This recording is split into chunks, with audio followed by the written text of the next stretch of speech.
Signing up to use credit and debt is easy and only takes a few minutes. To get started creating your account, click the Sign Up button in the top right corner. Throughout the sign-up process, we'll ask you a variety of questions to make sure our tools get synced with your finances. First, select your financial goal, whether that's increasing your credit or reducing debt. Then, select your employment status.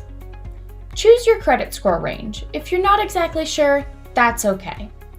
Slide to select your average yearly income, and then do the same for your debt amount.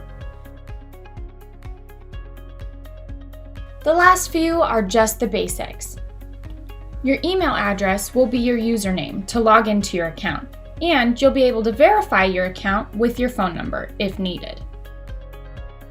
We make sure to keep all of your information safe and sound, but you can help us do that by creating a strong password. Your password should contain at least 8 characters, 1 number, and 1 uppercase letter. Congratulations! You're now a member of the C&D community and one step closer to empowering your finances.